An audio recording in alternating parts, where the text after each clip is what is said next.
Commander Lisa Wright looked at the red warning flashing on her screen.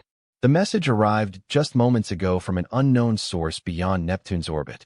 Strange symbols flashed across his monitor before the Earth Defense Force computers translated them. Attention, lesser species. This world is now the property of the Vex Collective. Surrender or face extinction. Lisa opened a channel to Central Command. Sir, you need to see this. Before she could explain further, the orbital station shook violently. Warning sirens sounded as oxygen began to be released into space from a nearby section. Through the observation window, Lisa was horrified when the research platform, 2 kilometers away, burst into silent flames. They didn't even wait for our answer. She whispered. The Vex ships appeared in Earth's orbit without warning. Huge black vessels shaped like elongated diamonds, their surfaces rippling with a strange blue energy. Earth's defense systems activated automatically, but the missiles exploded harmlessly against the Vex shields. In the White House Situation Room, President Harris watched the satellite transmissions with growing dread. What are our options, General? She asked. General Frank Miller shook his head. Conventional weapons are ineffective. We are trying to establish communication. A holographic screen came to life, revealing a humanoid figure with gray skin, several eyes arranged in a circular pattern, and a mouth that moved wrongly when it spoke. Your species has been evaluated and considered suitable for processing, the alien announced. Resistance is irrational.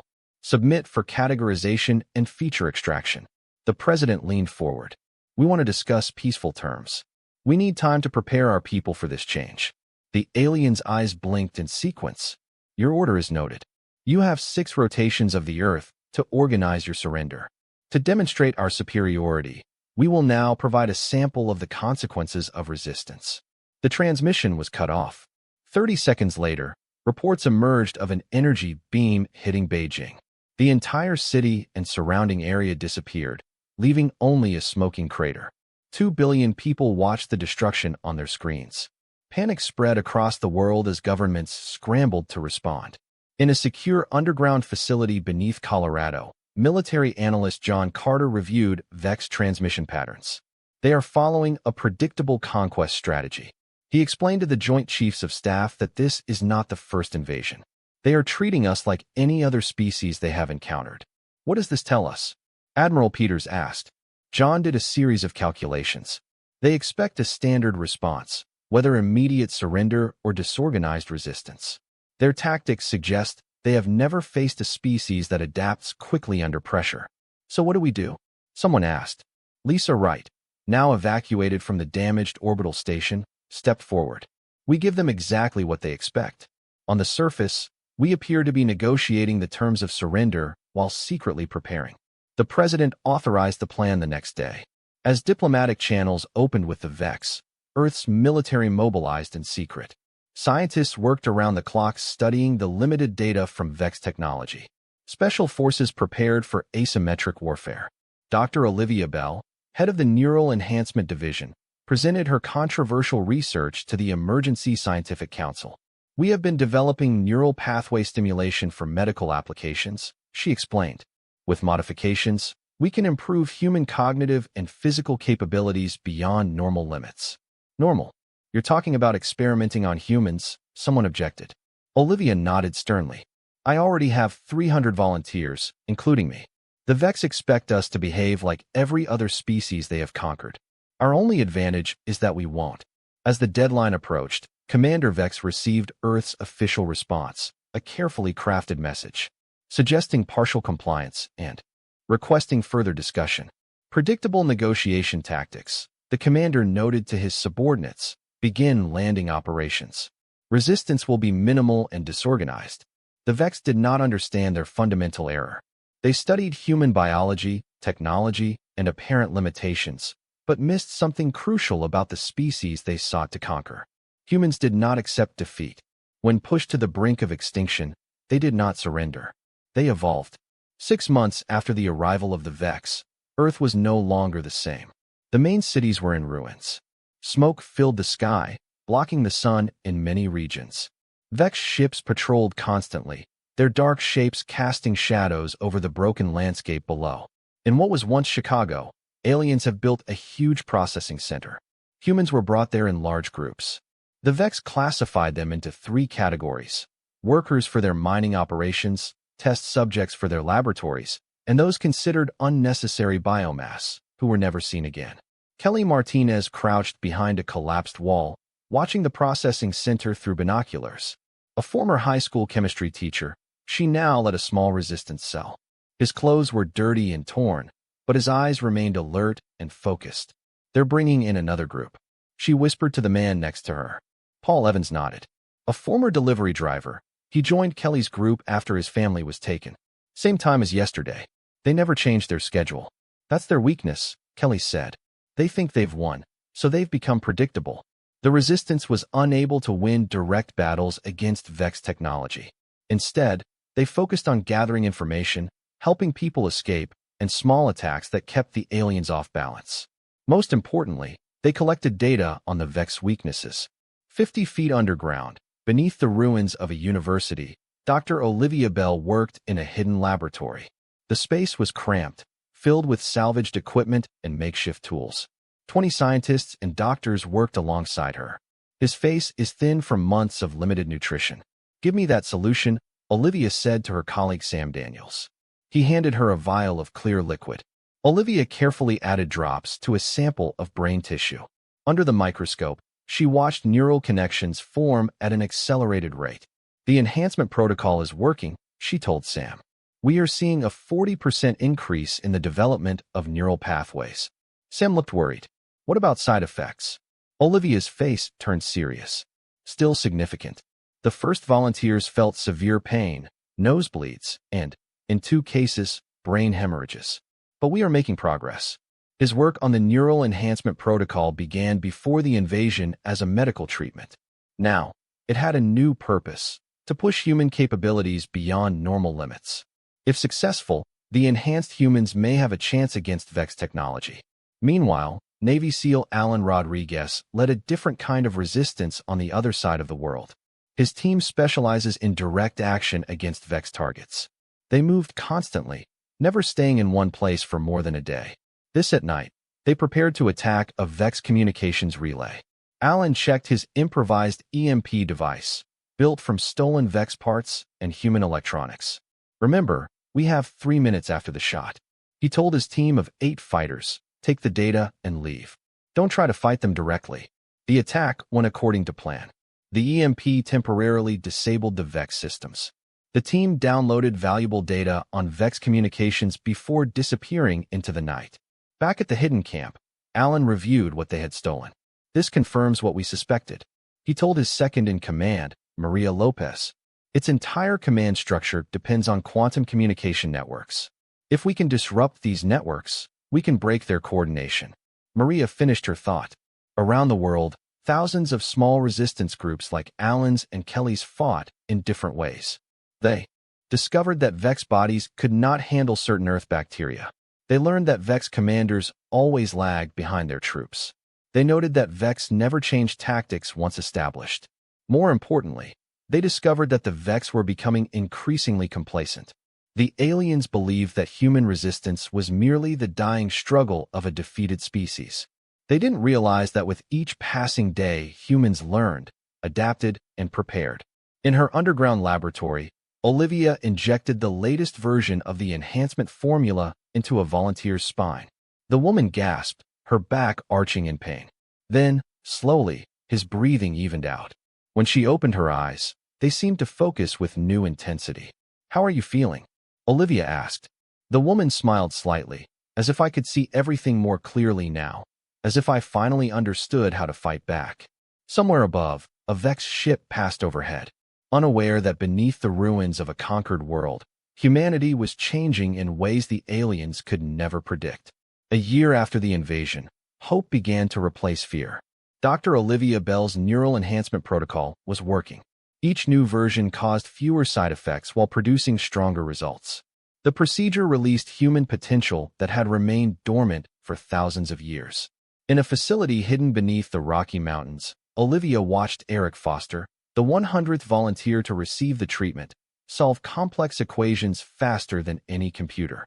"The improvement is affecting different people in different ways," she explained to General Miller.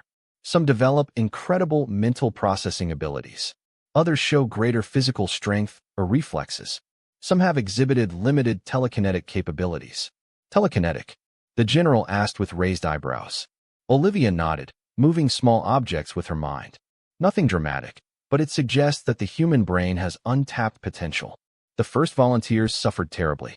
Headaches, convulsions, and, in 3 tragic cases, death. But the current version was stable. Enhanced humans could now process information 10 times faster than normal, learn new skills in days rather than months, and coordinate with each other with near telepathic precision. Meanwhile, Alan Rodriguez's resistance network grew.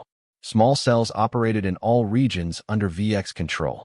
They communicated using ancient radio technology. Aliens were ignored as primitive and worthless. Tonight, Alan led a daring mission.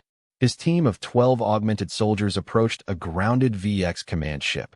The rain was falling, giving them extra cover as they moved silently through the darkness. "The guards change in 30 seconds, whispered Marai Lopez, who could now track multiple moving targets simultaneously thanks to his enhanced perception. The team waited and then moved with perfect coordination. They neutralized the guards using weapons designed to exploit newly discovered VX vulnerabilities. Their nervous systems were sensitive to certain electrical frequencies that human bodies could tolerate. Inside the ship, they found something unexpected. A complete map of VX territory. They lied about their empire. Alan said as he downloaded the data. They have only conquered 17 worlds, not hundreds, and face resistance from other species. This discovery changed everything. The VX were not an unstoppable force that spread throughout the galaxy. They were bullies who relied on fear and intimidation to conquer less aggressive species. The team also found details about the VX command structure. The aliens functioned like a hive, with each individual connected to a central intelligence. They lacked human creativity and adaptability. They followed standards and protocols without deviations. That's why they keep using the same tactics, Maria realized. They cannot think individually. The next day, resistance leaders from around the world met via secure communications. Kelly Martinez reported success in infiltrating VX work camps and freeing prisoners. Olivia Bell shared that more than 500 humans have already been successfully augmented. Alan Rodriguez presented his findings on VX's weaknesses. "The time has come to coordinate our efforts," General Miller told them. "In 2 weeks, we will strike globally." Preparations accelerated. Enhanced humans trained others. Weapons were distributed. The plans have been finalized. On a rainy night exactly 2 weeks later, enhanced human agents infiltrated VX communications centers simultaneously across the world. Each team carried devices designed to disrupt the quantum network the aliens depended on. Alan checked his watch as his team took up positions outside the main communications tower in what was once Seattle. All teams in position, Maria informed through her secure channel. Alan took a deep breath, sent the message. At precisely midnight, resistance fighters around the world activated their devices. For the first time since the hack, the VX quantum network went silent. Confusion spread through the alien ranks as they lost connection with their collective mind. At the same time, enhanced human soldiers led attacks against key VX positions. They moved with impossible speed, anticipated alien responses, and adapted tactics on the fly.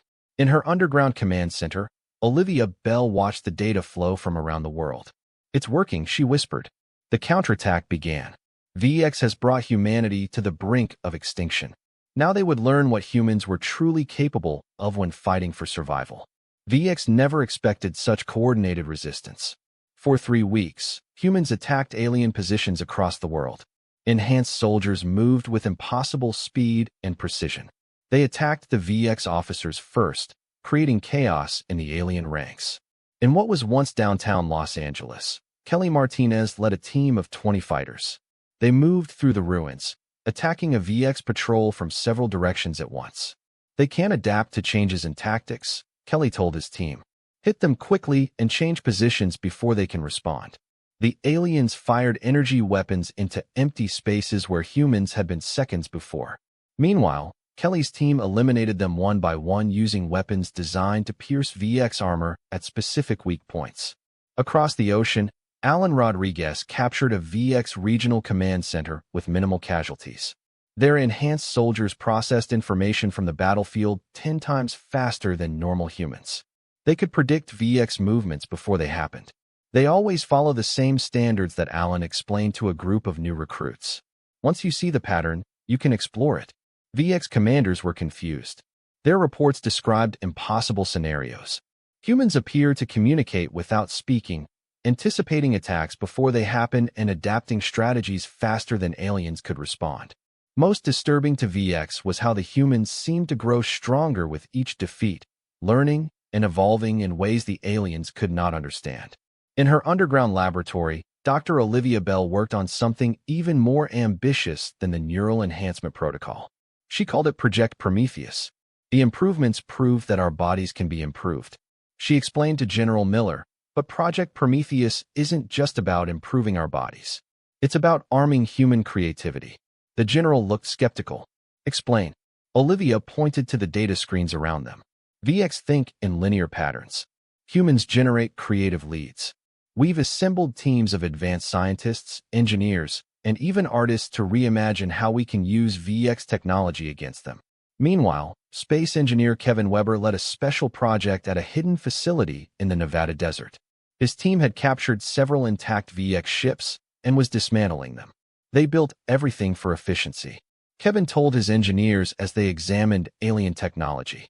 But efficiency isn't always the best approach to weapons. We are rebuilding these ships to cause maximum damage. VX designed its ships to be operated by its collective mind. Kevin's team redesigned them to be piloted by enhanced humans.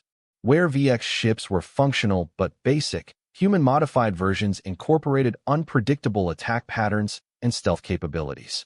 They won't wait for their own technology to be used against them, Kevin said with a smile. And they certainly won't expect what we've done to improve it. As human resistance strengthened, the remaining VX forces retreated to their strongholds in the major cities. They sent desperate messages to their home world, requesting reinforcements. Responses were delayed and confusing. The VX collective has never encountered a species that responded so effectively after initial defeat. A month after the start of the global counterattack, the first man-made VX destroyer broke through the atmosphere. Its black hull has been repainted with the new symbol of human resistance, a phoenix rising from the flames. Augmented pilots, with their minds linked directly to the ship's systems through interfaces designed by Dr. Bell, took the battle to the orbiting VX fleet. Alien commanders watched in disbelief as their supposedly superior ships were maneuvered by human pilots.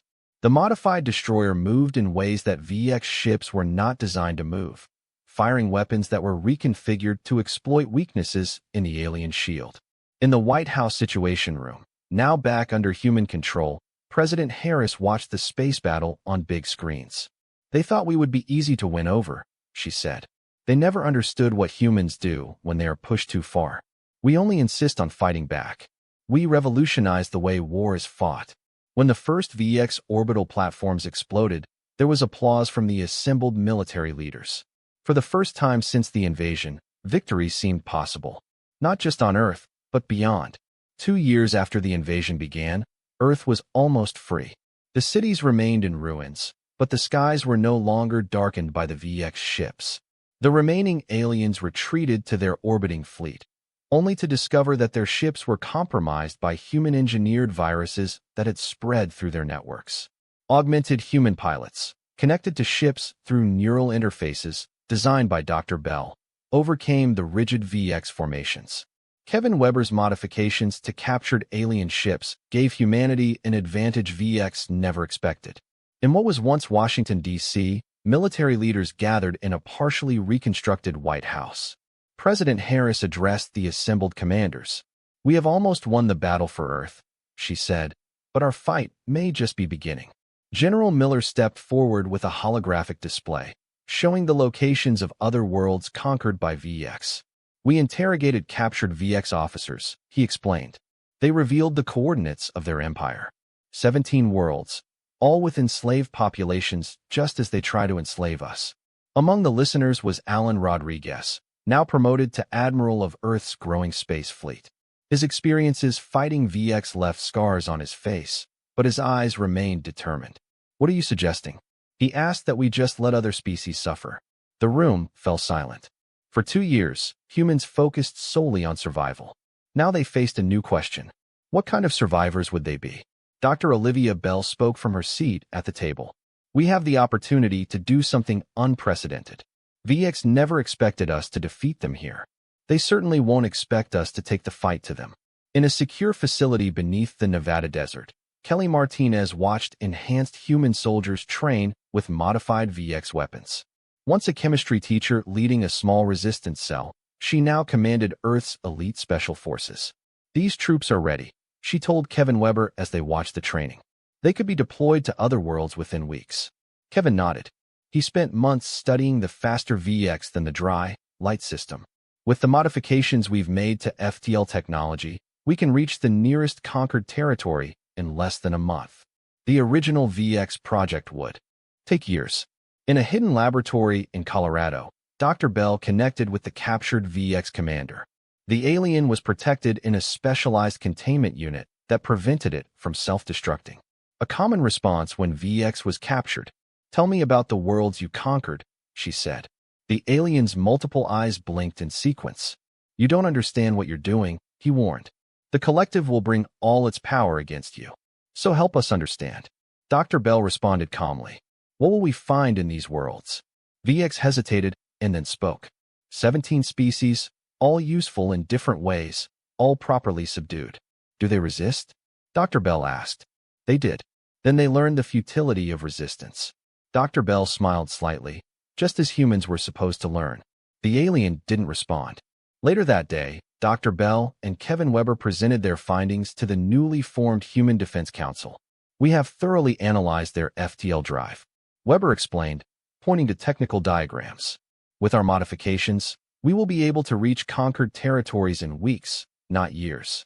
And we know what we will find there," Bell added. 17 worlds of enslaved species awaiting liberation. President Harris looked around the room at the assembled leaders. "This is no small decision. We would be taking Earth's military beyond our solar system for the first time. We would be involved in a war across multiple star systems." Admiral Rodriguez stood up. "With all due respect, Madam President, we are already in that war. VX brought this to us. Now we have the chance to bring it to them." The vote was unanimous. Earth would not be limited to defending. This would take the fight to the stars. 2 weeks later, the first human liberation fleet departed Earth's orbit. Led by Admiral Rodriguez aboard the flagship Challenge, the fleet accomplished a simple mission: free the enslaved worlds and build a coalition against the VX collective. As the ships fired their FTL thrusts, humanity crossed a threshold. For the first time, they ventured beyond their solar system, not as explorers, but as liberators. The human fleet arrived at Proxima Centauri after 23 days of faster-than-light travel. The fourth planet in the system was home to the Karuna, a species of avian being with a feathered crest and 4 wings. According to VX records, they were conquered 50 years ago. Admiral Rodriguez stood on the Challenge Bridge, watching the planet grow on the main screen. The VX ships orbited the world, their black hulls reflecting the red light of Proxima Centauri. "They still don't know we're here," said Maria Lopez, now his second in command. Their enhanced senses allowed the human fleet to detect VX positions without being spotted. "We will continue like this until we are ready," Rodriguez replied. He opened a channel to the rest of the fleet. "We hit the command centers first, just like we did on Earth. Then we make contact with local residents." The battle lasted less than 3 hours. Human-modified ships attacked with unpredictable patterns that confused the VX defense network. Enhanced pilots attached directly to their vessels outmaneuvered enemy ships at every turn. Within hours, the VX orbital platforms were destroyed or captured. On the surface, Kelly Martinez led Special Forces teams to the main VX installations. They moved with deficient practice, neutralizing alien resistance before VX could mount a response. "These are not the same aliens we fought on Earth," Kelly told his troops as they secured a processing center. They seemed less coordinated, as if they had been isolated from the main collective. After key positions at VX were secured, Dr. Bell established contact with current leadership. The avian being the S were wary, their feathered crests flat against their heads in what appeared to be a sign of fear or suspicion. Their leader, translated as Weinzinger, met with the human delegation in a crystalline structure that had somehow survived the VX occupation. Its large eyes blinked rapidly as it studied the humans. Others have fought VX before. Weinzinger said through a translation device that they all failed. Others weren't human, Rodriguez replied simply. Weinzinger's head tilted to the side. What do you want from us? To be your new masters. Dr. Bell stepped forward. We want nothing from you except alliance. VX also tried to enslave us. We counterattack. Now we're offering you the chance to do the same. The Coronas were not immediately convinced. 50 years of VX rule had taught them to be distrustful, but when humans began providing medical aid to the injured Corona and sharing technology to rebuild their world, attitudes slowly changed. Kevin Weber established engineering teams to work with Corona technicians. He discovered that before the VX invasion, avian species developed impressive atmospheric technology that allowed them to create weather patterns. Your people could help us terraform Danny worlds remained. He told a Corona engineer as they worked together to repair a weather control station. As the liberation of Proxima Centauri continued, the human fleet received a distress signal from a nearby star system. A species calling itself Tholians begged for help. They heard rumors about VX's defeat on Earth and hoped for rescue. Rodriguez took the request to his command staff. We didn't expect to find allies so quickly. It's not just the Tholians, Dr. Bell added. I have been studying VX communication records. Word is spreading throughout their empire that they can be defeated. Other enslaved species are beginning to resist. The human fleet divided. Half remained to help the Corona rebuild their world and establish defenses against possible VX retaliation. The other half, led by the Defiance, headed for the Tholian homeworld. Over the next few months, a pattern emerged. Each freed species brought unique skills and technology to the growing alliance. Tholian crystallines provided advanced energy systems. The telepathic Moro offered insights into VX psychology. Each victory made the next one easier. Dr. Bell made a critical discovery while working with scientists from various species. VX did not randomly enslave these worlds, it reported to Rodriguez. They specifically targeted species with unique abilities and then prevented them from communicating with each other. Why? Asked Rodriguez. Because together, these species could have rivaled VX in power, she explained. They were not just conquerors. They were afraid of what these species could become if united. For the first time, the Admiral smiled. So let's show them exactly what they feared. As the human-led coalition liberated more worlds, the VX response became increasingly desperate. 6 months after first contact with the Corona, 16 species have joined the alliance against their former oppressors. Each victory made the next easier as the coalition learned more about VX's weaknesses. VX tactics have become erratic and unpredictable. They abandoned positions they should have defended and wasted resources on senseless attacks. Their once perfectly coordinated fleet movements became disorganized. On the Defiance Bridge, Admiral Rodriguez studied the reports of the last battle. His enhanced mind processed information quickly, finding patterns that others might miss. Something has changed, he told Maria. VX are not just losing. They are falling apart. Intelligence gathered from captured commanders revealed why.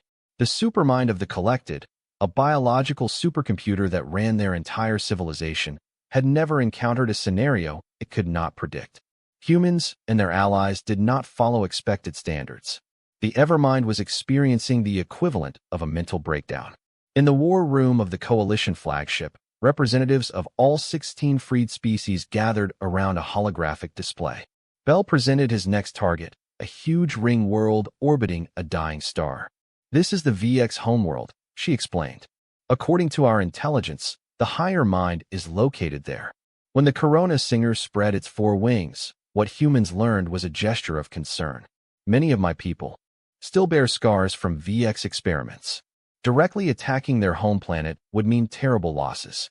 We are not suggesting a frontal attack, Rodriguez responded. We learned a lot about how to fight smarter, not harder. Kevin Weber stepped forward. He spent months working with engineers from every species of the coalition, combining their unique technologies. We developed something he said, bringing out diagrams of a specialized weapon. VX connect to your mind through quantum communication. This device may interrupt this connection temporarily. The plan took shape. While the main fleet engaged the VX defenses, a smaller strike team would infiltrate the ring world and deploy Weber's device. The objective was not to destroy the VX, but to disconnect them from the superior mind that controlled them.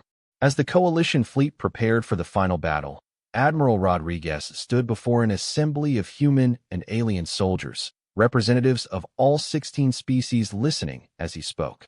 2 years ago, the VX came to Earth believing that conquest was their right. They thought we would calculate the odds and surrender. They never understood that humans do not accept predetermined outcomes. He looked around at the gathered allies, the feathered Karuna, the crystalline revelers, the telepathic Moro, and many others. And now they face not just humanity, but all the species they try to keep apart.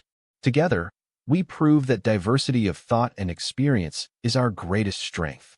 The battle for the VX homeworld began with the largest space engagement in known history. Thousands of ships collided in the light of the dying star. The coalition fleet suffered heavy losses penetrating the ring world's defenses, but the unpredictable attack patterns created by the combined tactics of 16 species created gaps that the mastermind could not combat. On the surface of the ring world, the strike team fought their way towards the central core. Kelly Martins led the human contingent, alongside special forces from each allied species. Their diversities complemented each other perfectly. Karuna could fly through areas that humans could not reach. Folian crystal technology could disrupt VX energy fields, and enhanced humans could process information from the battlefield faster than any other species. Remember, Kelly told his multinational, multi-species strike team as they approached the higher mind chamber. We're not here for revenge. We are here to end tyranny. The doors to the chamber opened to reveal something none of them expected. The Evermind was not a machine as they supposed. It was biological, a huge neural network stretching for miles from the inner surface of the ring world, and connected to it were thousands of VX. Their bodies integrated into the system in a way that made it impossible to tell where the individual ended and the collective began. They are all connected, Dr. Bell whispered as she studied the readings on her device. They are not just controlled by the higher mind. They are the superior mind. The final phase of the plan suddenly became much more complicated. They weren't just fighting an enemy. They were facing an entire species that had lost its individuality generations ago. The chamber of the Evermind extended beyond what the eye could see. Thousands of VX bodies connected to a huge biological computer through glowing tubes and wires. The machine pulsed with a sickly blue light. Kelly Martinez looked at Dr. Bell, waiting for guidance. Their mission was to deactivate the Evermind, but they failed. I didn't expect to find VX physically attached to him. We can't just destroy it, Kelly said. That would kill them all. Dr. Bell studied the readings on her device. His enhanced mind processed the information quickly. The VX weren't always like this, she said after a moment. According to these readings, they have changed for generations. They sacrificed their individuality for collective efficiency. You're prisoners of your own creation, said Wind Singer, his feathers ruffling with excitement. Dr. Bell made a decision. That would change the course of the war. We don't need to destroy the higher mind. We can separate the biological components of the machine. Coalition forces secured the chamber while Dr. Bell, Kevin Weber, and Paria species scientists worked to understand the supermind systems. They discovered that the original VX species created the neural network to improve its efficiency. Over time, they became dependent on it, until being connected stopped being a choice and became a requirement. We can safely disconnect them, Dr. Bell explained to Admiral Rodriguez over the comm link. But we don't know what kind of beings will emerge. They have not known individual thought for thousands of years. Do it, Rodriguez ordered. Everyone deserves a chance at freedom, even our enemies. The procedure took hours.